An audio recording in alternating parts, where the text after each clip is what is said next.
E aí pessoal, tudo bom? Sou Ralf Gomes e hoje nós estamos aqui mais uma vez no canal Pare para Pensar.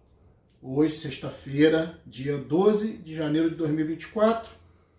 Eu queria comentar aqui com vocês sobre uma série que eu estou assistindo, The Chosen, que significa Os Escolhidos, né? E é uma série que fala sobre Jesus e a escolha dos apóstolos. Vai ali, né, mostrando a vida tanto de Jesus como de cada apóstolo, de Maria de Magdala também, né, Maria Madalena, e como ele foi convertendo esses indivíduos, né? E é interessante, né, como o processo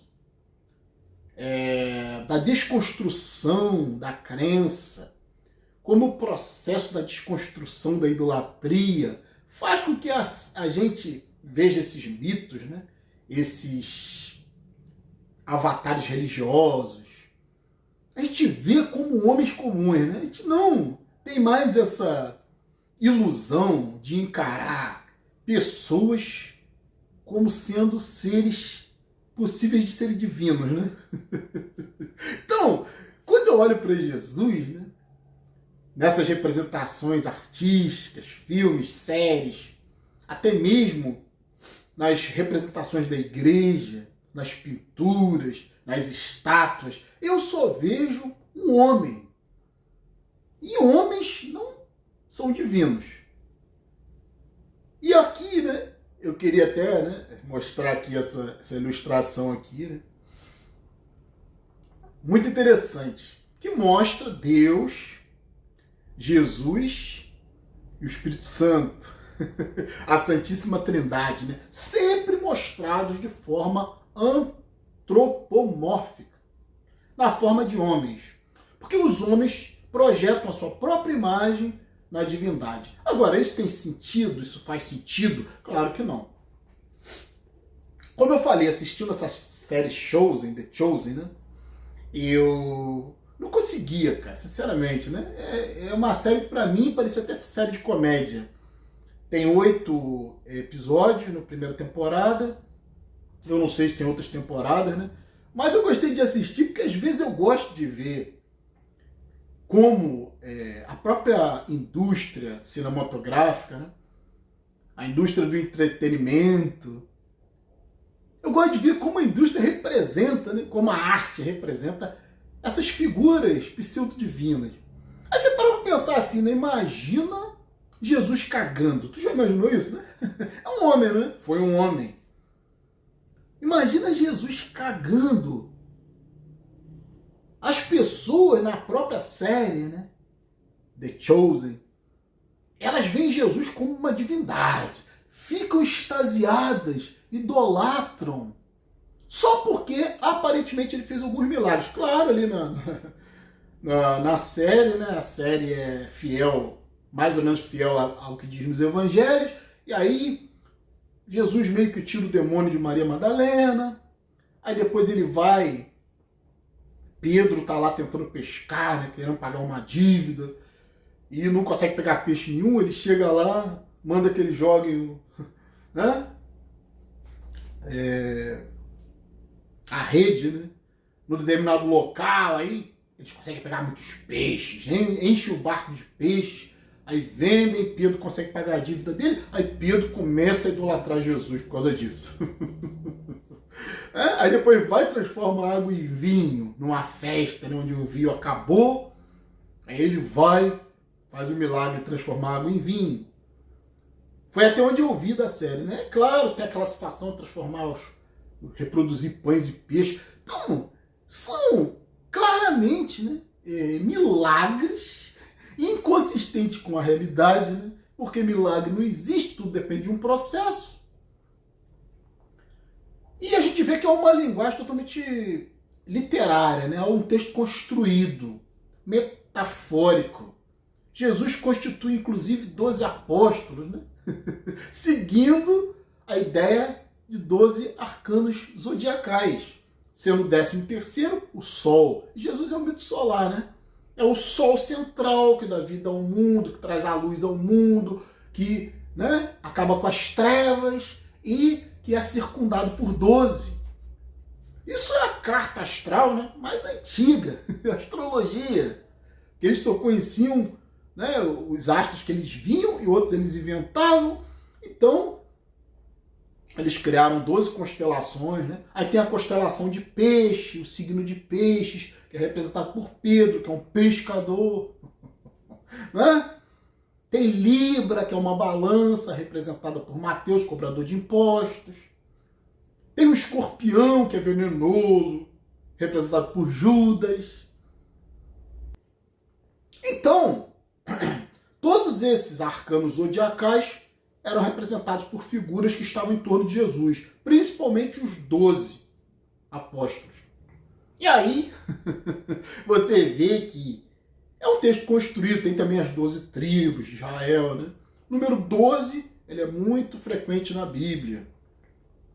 Tem a questão que no Armagedon, 144 mil farão julgamento. E a raiz quadrada de 144 é 12. Então, a gente vê que tem muita, né, astrologia na Bíblia. E não dá para encarar essas figuras míticas, em formato de homens, como uma realidade. É por isso que, depois que você chega no ateísmo, que o ateísmo ele é uma desconstrução de uma mentira que a religião prega até hoje, que existem homens santos, que existia um Jesus santo e que Deus é um homem. E aí, né, eu construí essa figura aqui para mostrar que Deus nada mais é do que um macaco. Se você olhar, como eu falei, se você olhar que Jesus caga, que Jesus mija, naquela época eles teriam pego o cocô de Jesus e guardado porque ia curar as pessoas, né? Isso é materialismo, achar que tocar em alguém, a pessoa vai se curar, isso é uma ignorância. Isso é a questão do amuleto, né? Achar que alguma coisa, algum objeto físico pode ser sagrado, pode te proteger. A religião católica usa muito isso, né? Amuletos, estátuas de santos, cordões, penduricalhos. Tudo para convencer o cara de que ele está protegido, né? O evangélico usa a Bíblia, deixa a Bíblia aberta dentro do carro, deixa a Bíblia aberta em cima da mesa do trabalho. Tudo materialista. A maioria desses aí são hipócritas, são corruptos. Sabe? A sua proteção depende de você. A sua bênção depende das suas atitudes, não de uma, sabe, um falso presente de Deus. Sabe? As melhores famílias estão morrendo aí, as melhores pessoas estão morrendo, as melhores famílias cristãs estão sofrendo com desgraças, catástrofes, doenças. Quando tem que acontecer, acontece. Com justos e injustos. A chuva cai sobre justos e injustos, né? Então, essa visão materialista da religião, de ver Jesus, de ver Deus, de ver a divindade como um macaco primitivo, porque como eu falei aqui, ó, se você pensar em Deus como uma figura humana, você vai pensar em Deus como um macaco primitivo. Para que Deus precisa de caixa torácica? A caixa torácica é para proteger o coração, os pulmões, órgãos vitais, né? Para que Deus precisa de crânio, né? As pessoas olham por fora, né? Para que Deus precisa de crânio? Crânio, né? É para proteger o cérebro. Deus precisa de cérebro, é isso? Deus tem cérebro? A própria pele, cara. Olha, a pele, ela é a proteção do corpo, ela nos isola do ambiente. O maior órgão do corpo humano é a pele. Deus precisa de pele? Jesus precisa de pele? Entende, cara? Que coisa. Maria, uma menstruada que a igreja transformou numa santa. Uma mulher que, porra, tinha os irmãos de Jesus lá, teve um monte de filho, pô. Trepou pra caralho. Santa é o caralho. Uma mulher, se você olhar Maria, olhar Jesus, olhar Deus, você vai ver um crânio. Olhe, consiga, faça esse exercício de olhar além do alcance, além da visão superficial. O que tem por trás dessa carne aqui são ossos. E os ossos são para proteger o corpo, para dar estrutura, né? Deus precisa de olho, é isso? Os olhos nos dão uma visão limitada da vida. Um dos nossos sentidos mais imperfeitos é a nossa visão. A gente só consegue enxergar para frente muito mal. A nossa visão periférica é muito deficiente e não conseguimos ver atrás. Temos que nos virar para poder ver o que está atrás. Isso é limitação. Deus tem limitação? Deus tem corpo? Deus tem mãos que são para pegar coisas? São para construir ferramentas? Também para se defender? Deus tem unhas para cavar, que originalmente são presas para cravar o chão? Ou para se defender, para arranhar? Para perfurar outro? Deus tem pau? Deus é andrógeno, tem pau, tem buceta. O que Deus tem? Você já parou para pensar sobre isso? Então, esse é o problema das religiões. Idolatria pela figura humana. A maioria dos que são religiosos são incapazes de pensamento abstrato. Sabe o que é pensamento abstrato? É capaz de conceber coisas fora da matéria. Conceber coisas fora do aspecto superficial e simbólico. Compreender, tirar a coberta, né? Descobrir, interpretar o símbolo. Pessoas com doença mental têm dificuldade de interpretação. Pessoas com doença mental têm dificuldade de abstração, de compreender coisas que estão além dos aspectos superficiais. Isso é uma característica de debilidade mental e é uma característica que está no religioso, que só consegue ver Deus assim. Sabe, você pensar, né, num princípio inteligente, no cosmos, impessoal, aí você está indo para um aspecto abstrato, né? Impessoal, ou uma organização de seres que criaram esse universo aqui. Nada disso tem a ver com um conceito religioso. Nada disso tem a ver com divindade. Divindade é um aspecto da religião, da idolatria, que gera devoção, que gera, né, sentimento religioso. Sentimento religioso tem nada a ver, né, com aspecto de investigação, com aspecto científico. Tem a ver com fé, tem a ver com crença cega, tem a ver com o que você deseja, tem a ver com autoajuda, tem a ver com conforto psicológico, consolo psicológico. Ciência não é isso. Ciência é ter visão. Ciência que eu digo, capacidade investigativa, método científico. Porque essa ciência que está por aí é contaminada por religião também, né? É vendida. Mas o método científico é a coisa mais incrível que apareceu, que mudou o nosso comportamento, mudou a nossa sociedade, nos tirou, em certo aspecto, da barbárie, que a religião sempre controlou, e a religião sempre instituiu a escravidão, a tortura, o total desprezo pelos direitos humanos, porque nunca foi racional. A racionalidade só passou a existir quando a ciência se desenvolveu, né? O método científico. E aí se afastou, né? Essa porra de religião da política. E agora tá voltando de novo, né? Se afastou a porra da religião dos assuntos sérios. Se afastou a porra da religião dos assuntos de Estado. Se afastou a porra da religião da ciência. Olha, agora tá sendo contaminada de novo, né? Cheio de cientista cristão, cheio de gente aí que sai do laboratório e vai para a igreja. Incrível, né? E nós estamos aqui para dar uma visão diferente. Isso aqui é incompatível com qualquer sanidade. Isso aqui são representações simbólicas. Que tem a ver com a trindade, que tem a ver com a construção dessa realidade tridimensional através do pau, da buceta, né? Pau, buceta, masculino e feminino, que se unem e formam um terceiro elemento, que é o filho, que é o sacrificado, né? Que é representado por Jesus, né? Que na historinha é sacrificado na cruz. Masculino, feminino. Cruzamento. Sexo. Triângulo, né? Pai, Filho, Espírito Santo. Pau, buceta e o filho, que é o elemento que nasce dessa união desses dois. O masculino penetra o feminino e sai uma vida, né? Isso que é a vida na Terra, isso que é a construção da Matrix, isso que é a construção do universo tridimensional, material. E as pessoas que têm visão materialista são, em sua maioria, religiosas. As pessoas acham que ser religioso é ser espiritualista.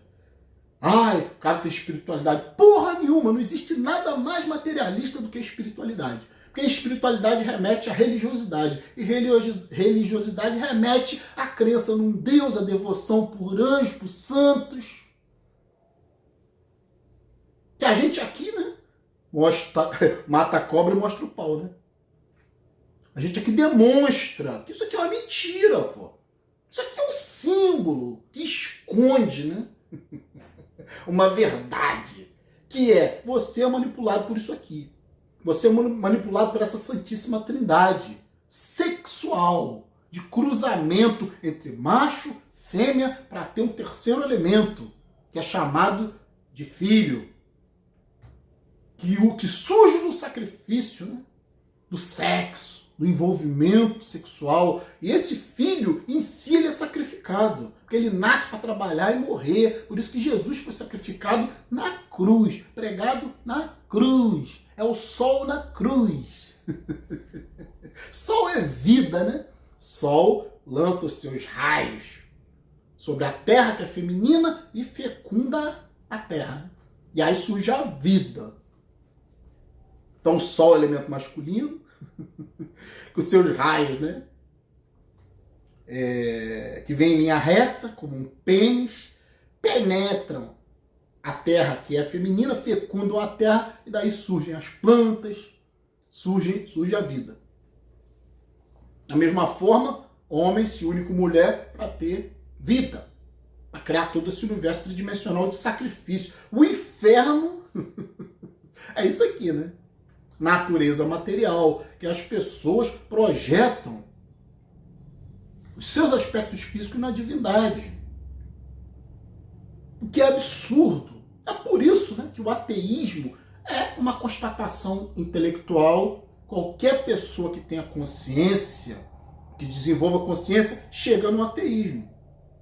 O ateísmo é uma desconstrução de uma mentira. Ateísmo em si não existe. Ateísmo em si é algo que teve que ser, né? Tem que se usar essa palavra, porque essa palavra significa desconstruir uma mentira chamada Theos, trindade, né? Deus, ou deuses, né? Esse monoteísmo é falso. Está representado aqui o monoteísmo judaico-cristão, né? Não tem monoteísmo coisa nenhuma. É representado por Pai, Filho, Espírito Santo e miríades de anjos. Inclusive o próprio diabo faz parte, né? Da divindade. Seres divinos, né? Que não passam de projeções humanas. O que é o diabo se não o próprio ser humano? É o ser humano que mata o ser humano, é o ser humano que escraviza o ser humano, é o ser humano que estupra, que rouba, que sequestra, que abusa, que taca fogo, que é cruel. Não existe diabo, né? Também não existe Deus. O que existe é o ser humano. Como costumo dizer, não existe Deus, mas o homem de Deus está bem vivo. Né? Não existe diabo, mas os seres diabólicos, o ser humano com sua mente diabólica, esse sim está muito bem vivo. E a gente tem que tomar muito cuidado. Né? Então isso aqui, né, está provado, demonstrado pelo canal Ralph Gomes, que é uma mentira. Né? E é sexo. Todos que buscam religião estão envolvidos por uma atmosfera sexual de idolatria por homens. Os católicos idolatram Maria, idolatram santos, idolatram o corpo de Cristo. São muito materialistas, né? Chegam a comer hóstia. O corpo de Cristo é representado pela hóstia, que é fabricada, né? Lá pelas freiras. Nessa grande mentira, nessa grande ritualística católica que não passa de uma enganação. Não passa de uma liturgia, né? Um ritual para colocar uma mentira na cabeça do indivíduo. Que já é besta mesmo, né? Que já tem algum tipo de debilidade mental. Porque um cara para chegar numa igreja e ficar idolatrando seres de carne e osso como se fossem divinos, isso tem algum problema, né? Indivíduo desse tem algum problema. É a grande maioria da população que acredita nisso aqui, né? Um Deus de carne e osso. Que a gente sabe muito bem que a necessidade da natureza gera as formas, né? Então, nós não temos essa constituição física aqui à toa. Nós temos essa constituição física por causa da necessidade, né? De ter braços, né? Para, sei lá, se defender, mãos para construir ferramentas, para pegar as coisas, olhos para ver, né? Ouvidos para ouvir, nariz para cheirar, boca para se alimentar, ânus para defecar, pau para cruzar, buceta para cruzar. Outros aí usam até o cu, né, para cruzar também, né? Que é antinatural. Usa o buraco de saída como buraco de entrada, pô. E aí, né, se redunda nisso aqui. Homens acreditando em Deus em forma humana. Antropomorfismo, que é absurdo. Eu falei, você pode até pensar em termos de um princípio inteligente, como surgiu o universo, de forma científica. E se existe algum princípio inteligente no universo, ele vai poder ser conhecido através da ciência. Porque ciência estuda os processos naturais. Não existe nada de sobrenatural. O sobrenatural é só o natural cujas causas não se conhecem. Então, se existe algum princípio que criou o cosmos, alguma organização inteligente, ele pode ser conhecido através da ciência. Não vai precisar ter idolatria. Você não idolatra o que você conhece, o processo. Né? Você só idolatra o que está lá longe, não o que você não conhece, o que você tem fé. Tá, os seus interesses também, né? Investigação científica não pode ter interesse pessoal. Você vai ter que estar pronto para aceitar qualquer realidade, mesmo que seja contra os seus interesses.